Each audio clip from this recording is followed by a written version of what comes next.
I'm sure a lot of you have been wondering how I've been doing with my Adonit Pixel Pro against the Apple Pencil. Well, today we're going to find out, so stick around.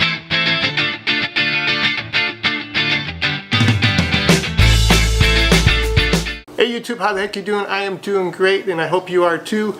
If you've been watching my channel, you've probably been wondering how I've been doing with the Adonit Pixel Pro that I picked up before the holidays kicked in, or while the holidays kicked in, I forget which one it was, and how it stacks up against the Apple Pencil. So I'm going to step you through some things that I came across of liking and not liking, and also liking and not liking of the Apple Pencil, and you can decide which one you like to go down the road with. They're pretty comparable with prices. I think a $15 difference lower in price on this Adonit Pixel Pro compared to the Apple Pencil.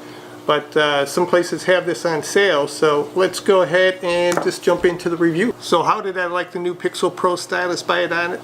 I wanted to like it a lot. It's got a nice ergonomic feel to it. It was, didn't slide in my hand as I was using it or anything. It's got the two function buttons on top, so you can set it for undo or redo or whatever function you want to work with within your program that you're currently using. And it's got a nice way of doing the charge, where you just have a stand and you just put it in the stand and it charges up. Where you've seen on the Apple Pencil, you usually have to insert it into your iPad using the lightning port that's on the pad, or what I typically do is just charge it on my iPhone. I found the feel of the tip on the screen to be a little more draggy, not quite pencil on paper draggy, but a little more draggier than the Apple Pencil does. The Apple Pencil tends to slide a little bit easier, and almost too easy when you're drawing and working on it, than I found with the Pixel Pro. So that was a plus on the Pixel Pro side as far as being able to control the tip as you're drawing and moving along on the iPad screen. But the real test came up when I started using apps that I prefer to use and what Adonit said would work specifically with the Pixel Pro. Now on the Adonit website, they suggest a few apps that work specifically with the Pixel Pro stylus. So I went ahead and downloaded those on my iPad just to get a feel of how they set up the pen to work with specific apps. And then I went ahead and used a few that I use, such as Procreate, Notes, and Sketchbook, and compared those two with the Apple Pencil and the Pixel Pro. So let's just jump right in those and see what we have. So the first app I went into was the Animation Desk. That was one of the suggested ones by Adonit. And I went through and bypassed the subscription area, went into the tools and kind of familiarized myself with the tool layout and everything. So I selected a pen and a color, and it seemed to write pretty fine as long as I kept my palm off the screen. Any kind of color change, no lag, but as soon as I started putting my palm on the screen, you can see that it's a little inconsistent with laying down any kind of line, and then it seemed to get really sporadic in between certain things. So let's move on to the next app. The next app they suggest is called Concepts. That too is a subscription one, but I went ahead and bypassed that and familiarized myself once again, and I found it to be just as sporadic with my palm resting on the surface of the iPad as the previous Animation Desk one. Once I had my palm off the tablet itself, I was able to get some pressure sensitivity between the pen and the surface there, so it was a little bit better as far as getting, but once, as you can see, my palm was on there, it would leave pretty sporadic lines and often would not leave anything at all. So moving on to the Apple Notes app, as you can see, I'm not getting any kind of lay down of line or anything from the Pixel Pro, so that was a dead end on that one. As you can see, I didn't spend too much time in most of the apps, but I was getting pretty disgruntled as I also went into my Procreate app that I went, and as I was getting some lines in the beginning, once again the palm rejection was not working to my liking.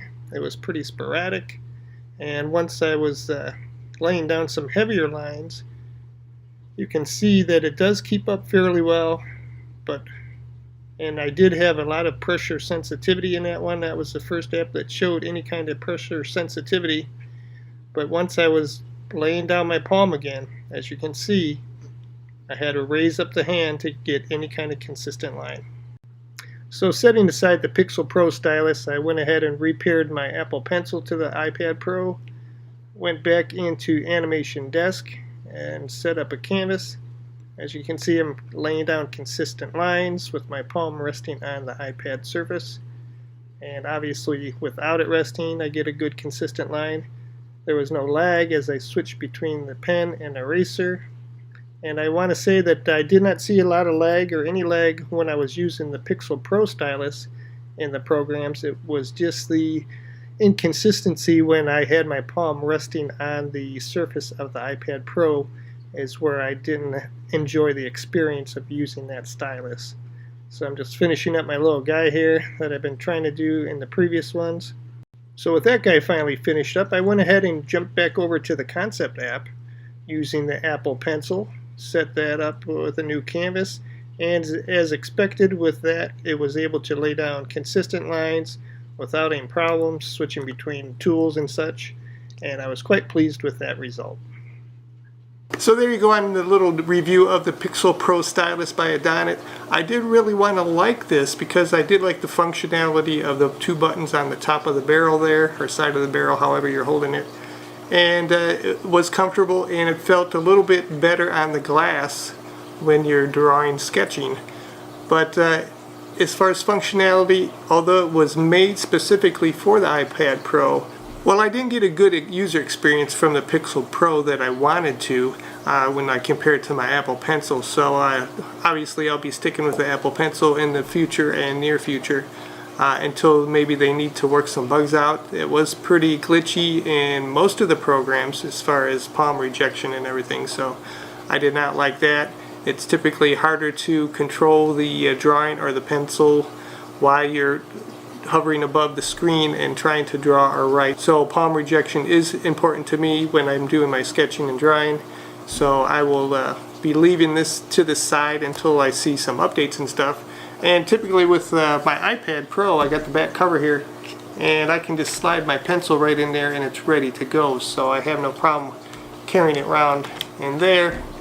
So this still is the best stylus pencil, whatever you want to call it, for the iPad Pro whenever you're sketching, drawing, or just writing notes in it. But I will keep an eye out for any kind of stylus and see if they have an upgrade or update firmware for the Pixel Pro that may knock this down a notch or two. So stay tuned for that. I hope you enjoyed this little review, and don't forget to like and subscribe, and I'll see you next time, guys. Have a good one.